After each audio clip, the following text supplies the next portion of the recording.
حد درجہ قابل احترام معززین کرام، اسلامی کیلنڈر کا یہ مہینہ جمادی الثانی کے نام سے جانا جاتا ہے اور اس کی 12 تاریخ کو اس ہستی کا 22 تاریخ کو اس ہستی کا یوم وصال ہے جنہیں افضل الخلق بعد الانبیاء، خلیفہ اول، خلیفہ بلا فصل حضرت سیدنا ابو بکر الصدیق العتیق، سب کہیے رضی اللہ تعالی عنہ وارضاہ عنا، اس نام نامی سے جانا جاتا ہے۔ آپ کی عظمت، آپ کی شان، آپ کے منصب اور مقام کے لیے اتنا ہی کافی ہے کہ آج مخلوق خدا انہیں صدیق اکبر کے نام سے یاد کرتے۔ سب سے بڑے صدیق، سب سے بڑا صدیق آپ کو کیوں کہا جاتا ہے کہ آپ نے اپنی زندگی اس شان صداقت کے ساتھ گزاری ہے کہ رہتی دنیا تک کے لیے لوگ آپ کے نام سے کم واقف ہیں اور صدیق اکبر کے لقب سے زیادہ واقف۔ آپ صحابہ کے سرتاج ہیں، صحابہ کے سردار ہیں، صحابہ کے پیشوا ہیں، صحابہ کے امام ہیں اور صحابہ کے رہنما۔ صحابہ کون ہیں؟ یاد رکھیے گا، صحابہ امت کا وہ مقدس طبقہ ہے جس کا انتخاب خود رب کائنات نے کیا ہے، اور صحابہ کرام علیہم الرضوان خود اس بات کا اظہار کیا کرتے۔ صرف بطور مثال ایک صحابی کا قول جو خود صف صحابہ میں بڑے ممتاز مقام کے حامل ہیں، حضرت عبداللہ بن مسعود رضی اللہ تعالی عنہ، آپ فرماتے ہیں، لوگوں، جو کسی کو امام بنانا چاہتا ہے، جو کسی کی پیروی کرنا چاہتا ہے، جو کسی کو اپنا رول ماڈل بنانا چاہتا ہے، اپنے لیے ایک مثال بنانا چاہتا ہے، فَلْيَسْتَنِّ بِمَنْ قَدْ مَاتَ۔ حضرت عبداللہ بن مسعود اپنی زندگی میں کہہ رہے ہیں، اگر کسی کے نقش قدم پہ چلنا ہے تو ان کے نقش قدم کو رہنما بناؤ جو دنیا سے جا چکے۔ اولئک اصحاب محمد صلی اللہ علیہ وسلم۔ وہ کون ہیں؟ فرمایا وہ محمد الرسول اللہ کے ساتھی ہیں، جن کی عظمتوں کا قرآن گواہ ہے، جن کی فضیلتوں کا قرآن گواہ ہے، اور جن کے منصب و مقام کو قرآن تکرار کے ساتھ بیان کرتا ہے۔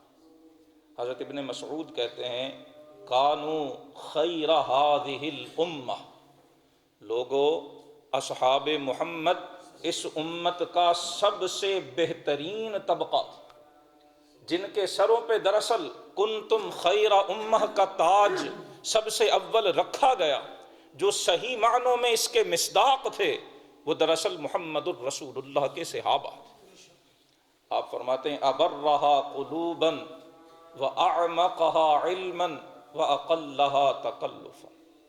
صرف 3 خصوصیتیں صحابہ کی حضرت ابن مسعود نے بتائی ہیں، جو اہل علم صحابہ میں شمار ہوتے ہیں، اہل فتویٰ صحابہ میں شمار ہوتے ہیں، جن سے علم سیکھنے، خصوصاً قرآن سیکھنے کا رسول اللہ صحابہ کو حکم دیا کرتے ہیں۔ ان ابن مسعود نے اپنے اس ایک قول کے اندر صحابہ کی ساری صفات کو اکٹھا کر دیا۔ ابرہا قلوبا، سب سے پہلی صفت صحابہ کی حضرت ابن مسعود کہتے ہیں، ان کے دل سب سے بڑھ کر نیک تھے۔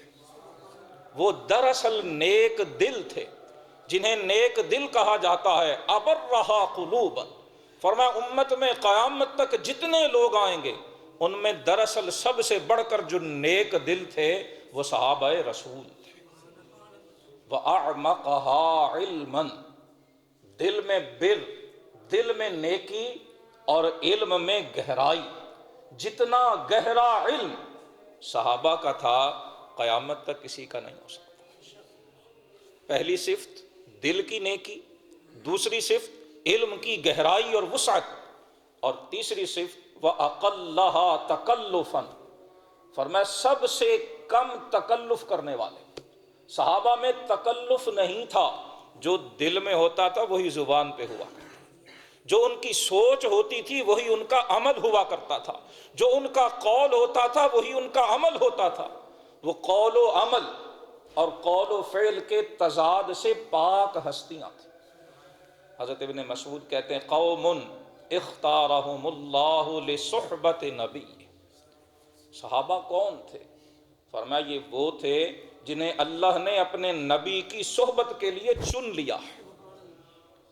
اور ایک صاحب علم نے بڑی دلچسپ بات کی جو بڑی قابل غور ہے۔ وہ کہتے ہیں جانتے ہیں کہ اللہ پاک نے حضرت ابراہیم کو جو حکم دیا تھا کہ اسماعیل اور ہاجرہ کو جا کے لق و دق صحرا میں چھوڑاؤ، اور قرآن گواہ ہے، سورہ ابراہیم میں سارا واقعہ بیان۔ وہ کہتے ہیں دراصل حضرت اسماعیل اور ہاجرہ کو وہاں چھوڑنے سے مقصود یہ تھا کہ اس دور کے شہروں میں جو آلائشیں تھیں، اس دور کے تمدن میں جو خرابیاں تھیں، اور یہ وہ دور نمرود تھا۔ نمرود کی سلطنت کا حال تاریخ میں پڑھ لیں، وہ کوئی بیکورڈ حکمران نہیں تھا، وسائل تھے، بے پناہ تھے، اپنے زمانے کی ٹیکنالوجی تھی، عروج پر تھی، ترقی تھی، انتہا پہ پہنچی ہوئی تھی۔ لیکن اللہ پاک نے اپنے خلیل کو حکم دیا کہ اس ننھے اسماعیل اور اس کی والدہ کو وہاں چھوڑ آؤ جہاں اس تمدن جدید کی پرچھائیں تک بھی نہ ہو، اس لق و دق صحرا میں چھوڑ کے آؤ، ان کے آنے والی نسلوں سے میں وہ افراد تیار کروں گا، نکالوں گا جو میرے دین کو دنیا میں پھیلائیں۔ جناب اسماعیل اور ہاجرہ کو وہاں لا کے آباد کرنا، یہ دراصل رسول اللہ کی اور رسول اللہ کے ساتھیوں کی دنیا میں آنے کی تیاری تھی۔ حضرت ابن مسعود کہتے ہیں یہ وہ لوگ ہیں اختارہم اللہ لصحبت نبی، جنہیں اللہ نے اپنے نبی کی صحبت کے لیے چن، وَنَقْلِ دِینِهِ، اللہ کے نبی کے دین کو اگلی نسلوں تک پہنچانے کے لیے انہیں رب نے چن لیا۔ اب یہاں ٹھہر کے دھیان رکھیے گا، خصوصاً میں اپنے نوجوان بھائیوں کو متوجہ کرنا چاہوں گا کہ جو صحابی پہ اعتراض کرتا ہے وہ ایک فرد پہ اعتراض نہیں کرتا۔ ابھی غالباً گزشتہ ماہ ہم نے سیدنا ابو ہریرہ رضی اللہ تعالی عنہ کے حوالے سے گفتگو کی تھی۔ جو اعتراضات کیے جاتے ہیں ان کا ہم نے علمی اور تحقیقی بنیادوں پہ جائزہ لیا۔ میں نے اس وقت بھی یہ بات عرض کی تھی، میں آج پھر حضرت ابن مسعود کے اس قول کے حوالے سے یاد دلاتا چلوں۔ ایک وہ زمانہ ہے جو ہمارے بزرگوں کا تھا، یہ اب اپنی عمر کے آخری حصے میں ہیں، ان کی جوانی میں بھی بڑے فتنے تھے، لیکن اتنے فتنے نہیں تھے جتنے آج ہیں۔ آج کے نوجوان کو جتنے علمی، جتنے دینی اور جتنے اخلاقی فتنوں کا سامنا ہے، اس سے پہلے والی نسل کو اس کا سامنا نہیں تھا۔ آج کے نوجوان کو اپنے دین سے جتنا جڑنے کی ضرورت ہے، اپنے دین کی بنیادوں کو جتنا جاننے کی ضرورت ہے، اپنے دل کی گہرائیوں میں قرآن اور ایمان کو جتنا اتارنے کی ضرورت ہے، شاید پچھلی نسل کو اتنی نہیں تھی۔ یاد رکھ لیجئے دین کے بارے میں عقیدے کے جتنے بھی فتنے ہیں ان میں ایک کامن پوائنٹ، ایک مشترکہ چیز آپ کو یہ ملے گی کہ رسول اللہ کے کسی نہ کسی ایک صحابی کو، کسی ایک انڈیویجول کو یا اوور آل طبقہ صحابہ کو نشانہ اعتراض بنایا جائے گا، اور یہ وہ ہستیاں ہیں جنہوں نے دین کو آگے منتقل کیا ہے۔ اگر صحابہ پر اعتراض ہوگا تو وہ صرف صحابہ پر نہیں، وہ دین کو آگے منتقل کرنے والوں پہ اعتراض ہوگا، اور وہ گویا دین کی بنیاد کو ڈھانے کے مترادف ہوگا۔ سیدنا عبداللہ بن مسعود متوجہ کر رہے لوگوں دھیان رکھنا، یہ صحابہ وہ ہیں جنہیں اللہ نے دین کو اگلی نسلوں، قیامت تک آنے والی انسانیت تک پہنچانے کے لیے رب نے منتخب کیا۔ فَتَشَبَّهُوا بِأَخْلَاقِهِمْ، اخلاق چننے ہیں تو صحابہ جیسے اخلاق چنو، اخلاق میں کسی کی پیروی کرنی ہے تو صحابہ کی کرو۔ وَطَرَائِقِهِمْ، اور رستے اور طریقے اور روش حیات میں، معمولات زندگی میں کسی کے معمولات کو اپنانا ہے تو صحابہ کے معمولات کو اپناؤ۔ فَهُمْ كَانُوا عَلَى الْهَدْيِ الْمُسْتَقِيمِ، فرمایا رسول اللہ کے صحابہ وہ سیدھی راہ پہ چلنے والے، وہ تو صراط مستقیم کے نشانے تھے، وہ تو صراط مستقیم کی علامتیں تھیں، وہ تو آسمان ہدایت کے ستارے۔ جب تمام صحابہ کی شان یہ ہے تو جس ہستی کو رسول اللہ نے صحابہ کی امامت کے لیے منتخب کر، جس ہستی کو رسول اللہ نے صحابہ کی قیادت کے لیے منتخب کر لیا، جس ہستی کو رسول اللہ نے اپنے حین حیات اپنی ظاہری زندگی میں اپنے مصلے پہ کھڑا کر دیا، اس ابو بکر صدیق کی عظمت و شان کا اندازہ کون لگا سکتا؟ آج کے خطبہ جمعہ میں سیدنا عمر فاروق رضی اللہ تعالی عنہ آپ کا ایک قول، ہم اس کی ذرا وضاحت اور اس کی تفصیل سمجھنے کی کوشش کریں گے، اور سیدنا عمر کا یہ ایک قول ابو بکر صدیق رضی اللہ تعالیٰ عنہ کی ساری فضائل اور کمالات کو حاوی۔ مسند اسحاق بن راہویہ میں، شعب الایمان میں، تاریخ دمشق میں اور دیگر کتب میں حضرت عمر بن خطاب فاروق اعظم رضی اللہ تعالیٰ عنہ کا یہ فرمان ذکر کیا گیا۔ آپ فرماتے ہیں لو وزن ایمان ابی بکر رضی اللہ تعالیٰ عنہ بے ایمان اہل الارض لرجح بہ۔ فرماتے اگر ابو بکر صدیق کے ایمان کو ساری روئے زمین کے لوگوں کے ایمان کے ساتھ تولا جائے، اور بعض روایت میں ہے کہ اگر میزان کے ترازو کے ایک پلڑے میں ابو بکر صدیق کا ایمان رکھا جائے اور دوسرے پلڑے میں ساری روئے زمین کے مومنوں کا ایمان رکھا جائے تو لراجح بہم، ابو بکر صدیق کے ایمان کا وزن ساری روئے زمین کے مومنوں کے ایمان سے بڑھ کر ہوگا۔ اور ہم سب جانتے ہیں ایمان وہ دل میں ہوا کرتا ہے۔ ابو بکر صدیق کے ایمان کا کمال کیا تھا؟ ابو بکر صدیق کے ایمان میں ایسی کیا بات تھی کہ حضرت عمر جیسے شخصیت، جنہیں رسول اللہ فرماتے ہیں کہ اگر میری امت میں کوئی ایسا فرد ہو جس کی زبان پہ فرشتے گفتگو کرتے ہوں تو وہ عمر بن خطاب ہوں گے۔ فرمایا میرے بعد اگر مرتبہ نبوت جاری رکھنا رب کی قدرت کو منظور ہوتا تو عمر کو نبی بنا دیا تھا۔ اتنے فضائل والی ہستی کہہ رہی ہیں، سارے لوگوں کا ایمان ایک طرف اور ابو بکر اکیلے کا ایمان ایک طرف۔ کیوں؟ وجہ یہ ہے کہ ابو بکر نے اس وقت ایمان قبول کیا جب کوئی ایمان قبول کرنے پہ آمادہ نہیں تھا۔ ابو بکر نے اس وقت ایمان قبول کیا جب کوئی ایمان کی راہ پہ چلنے کو تیار نہیں تھا۔ ابو بکر نے اس وقت محمد الرسول اللہ صلی اللہ علیہ وسلم کی نبوت و رسالت کی تصدیق کی جب آپ کے قریبی لوگ آپ کی تکذیب کر رہے تھے، آپ کو جھٹلا رہے تھے۔ ابو بکر نے اس وقت آپ کی نبوت و رسالت کی تصدیق کی، اور صرف ایک بار تصدیق نہیں کی، جب تصدیق کر دی ہے تو پھر اس شان سے زندگی گزاری ہے کہ زبان نبوت سے بھی اور وحی الہی سے بھی صدیق کا لقب آپ کو عطا کیا گیا۔ اس شان سے آپ نے اپنی صداقت کو نبھایا ہے، اس شان سے آپ نے اپنی وفاداری کو نبھایا ہے کہ اللہ اور اللہ کے رسول کی بارگاہ سے صدیق کا لقب عطا ہوا، اور اس لقب کو رب نے اتنی مقبولیت، اتنی محبوبیت عطا فرمائی کہ عرض کی نام جو عبداللہ ہے اس سے بہت کم لوگ واقف ہوں گے، ہر ایک صدیق اکبر کے نام سے واقف۔ حضرت ابو بکر صدیق کی ساری زندگی کا خلاصہ آپ کا یہی ایک لقب ہے، اور آج ہمیں ضرورت اس بات کی ہے کہ ہم حضرت ابو بکر صدیق کی زندگی سے اپنے لیے رہنمائی حاصل کریں۔ جس چیز نے ابو بکر کو صدیق اکبر بنایا، جس چیز نے ابن ابی قحافہ کو صحابہ کا امام بنایا، جس چیز نے ابو قحافہ کے بیٹے کو رسول اللہ کا محبوب اور جانشین بنایا، وہ آپ کی صداقت تھی۔ اور آج امت کو، مجھے، آپ کو، ہم سب کو جس چیز کی کمی ہے وہ صداقت ہی کی کمی ہے۔ زبان سے کلمہ پڑھ لینا، زبان سے اقرار کر لینا آسان ہے، لیکن اس کی راہ میں آنے والی مشکلات کو جھیلنا یہ بہت مشکل ہوا کرتا۔ ابو بکر صدیق ایک ایک مشکل سے یوں سرخ روح ہو کے نکلے ہیں کہ صدیق اکبر کہلائے۔ حضرت ابو بکر کو اللہ پاک نے جہاں دیگر فضیلتیں عطا فرمائیں، وہاں یہ فضیلت بھی آپ کے حصے میں آئی کہ آپ نے سب سے پہلے مکہ مکرمہ میں، مسجد حرام میں، مشرکین کے مجمع میں کھڑے ہو کر انہیں اسلام کی دعوت دی۔ علماء نے لکھا ہے، مورخین نے ذکر کیا کہ ابھی مسلمانوں کی تعداد 40 بھی نہیں ہوئی تھی۔ رسول اللہ صلی اللہ علیہ وآلہ وسلم نے علی الاعلان تبلیغ بھی شروع نہیں کی۔ حضرت ابو بکر صدیق رضی اللہ تعالیٰ عنہ نے حضور سے گزارش کی، یا رسول اللہ کیوں نہ ہم لوگوں کو کھل کر دین کی دعوت دیں، ہم لوگوں کو دین کی طرف بلائیں۔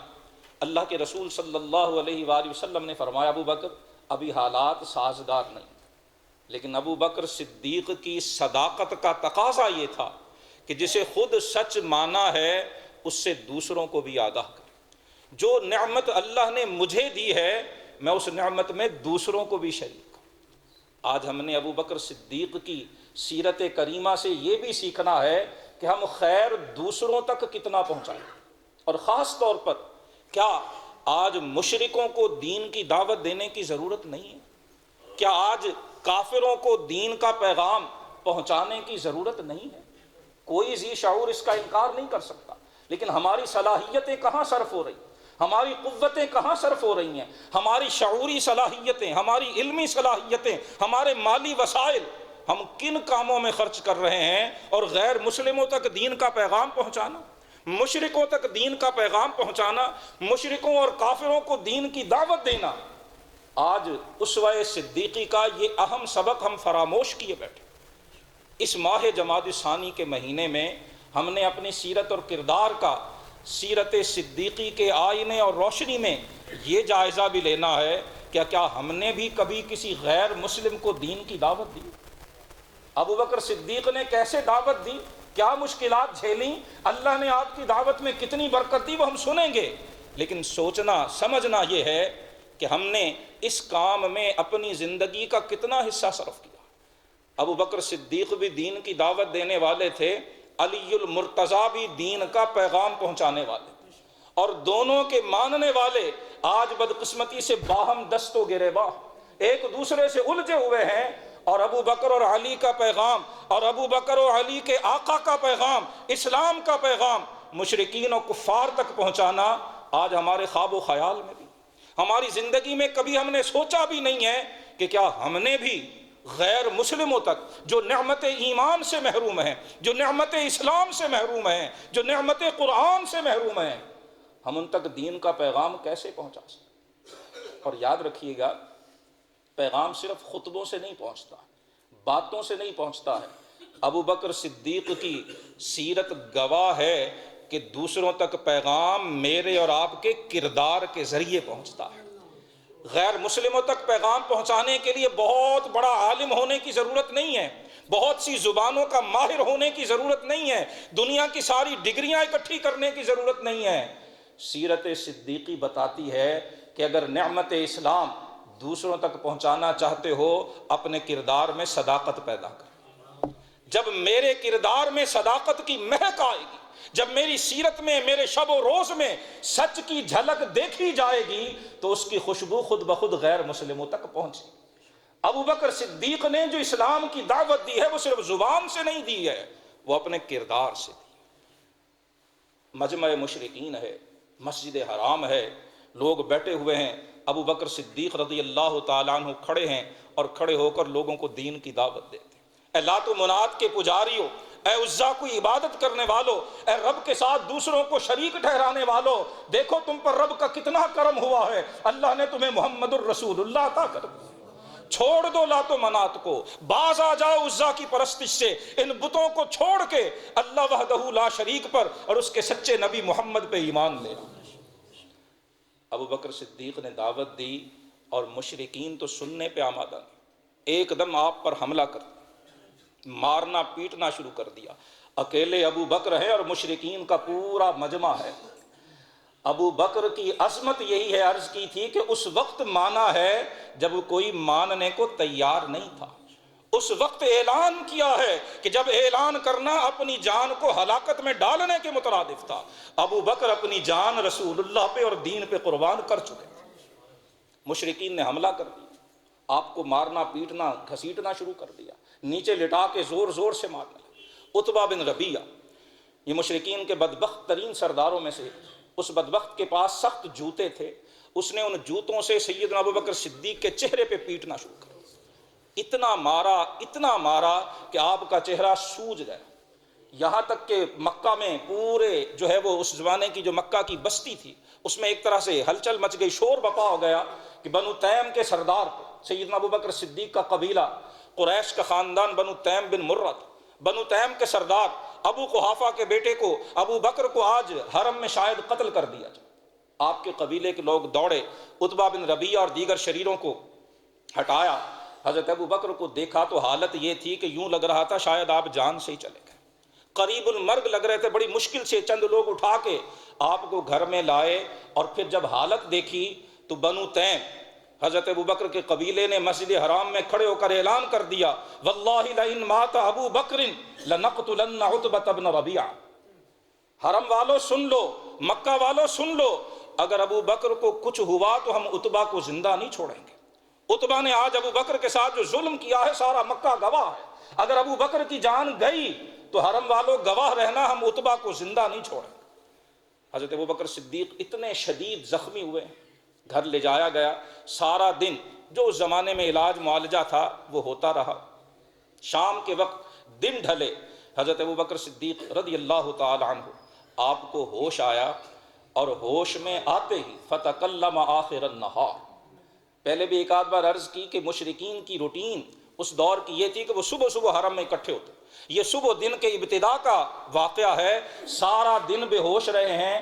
شام کو جب ہوش آئی ہے، زبان سے جو پہلا جملہ نکلا ہے اسے سننے سے پہلے پھر یاد رکھیں ہم ان کی بات سن رہے ہیں جنہیں صدیق اکبر کہتے ہیں۔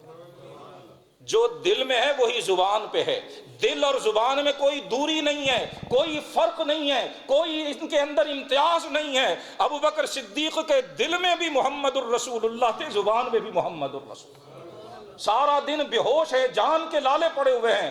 شام کو آنکھ کھلی ہے تو سب سے پہلا جملہ ما فعل رسول اللہ صلی اللہ علیہ وسلم۔ مجھے بتاؤ رسول اللہ کا کیا حال ہے؟ ان ظالموں نے رسول اللہ کو تو نقصان نہیں پہنچایا، ان بدبختوں نے اللہ کے رسول کو تو کوئی تکلیف نہیں دی ہے، ان ظالموں نے میرے محبوب کو تو کوئی نقصان نہیں پہنچایا۔ جب انسان خود بستر مرگ پہ ہو، جب خود بستر مرگ پہ پڑا ہو اور آنکھ کھلنے پہ وہ بجائے ہائے ہائے کرنے کے، بجائے اپنے سر کو ٹٹولنے کے، اپنے سینے کو ٹٹولنے کے، اپنے جسم کے زخموں کو دیکھنے کی بجائے جب زبان پہ محمد الرسول اللہ کا نام آئے تو یہ محبت ہوا کرتی۔ ابو بکر صدیق نے پہلا سوال یہ کیا کہ بتاؤ رسول اللہ کا کیا حال۔ جو قبیلے والے تھے وہ ظاہر سارے مسلمان نہیں تھے، وہ بڑے انہوں نے سختی سے حضرت ابو بکر صدیق کو ڈانٹا، برا بھلا کہا کہ محمد کی وجہ سے یہ حالت ہوئی ہے اور ابھی بھی باز نہیں آ رہے۔ ہوش میں آتے ہی پہلا کام یہی کہ ما فعل رسول اللہ صلی اللہ علیہ وسلم۔ قبیلے والے ڈانٹ ڈپٹ کے ناراض ہو کے چلے۔ حضرت ابو بکر صدیق کی والدہ ام الخیر کو کہہ گئے کہ اسے کچھ کھلا پلا دینا، اور جب ہوش میں آئے تو کچھ اسے جو دوا وغیرہ ہے وہ دے دی جائے۔ جب وہ سب لوگ چلے گئے، آپ کی والدہ تنہائی میں ہوئیں۔ حضرت ابو بکر صدیق نے ماں سے اصرار کر کر کے بار بار اصرار اور تاکید سے پوچھتے ما فعل رسول اللہ۔ اماں جان مجھے نہ دوائی کی ضرورت ہے، نہ مجھے خوراک کی ضرورت ہے، نہ مجھے کھانے اور پینے کی حاجت ہے، مجھے صرف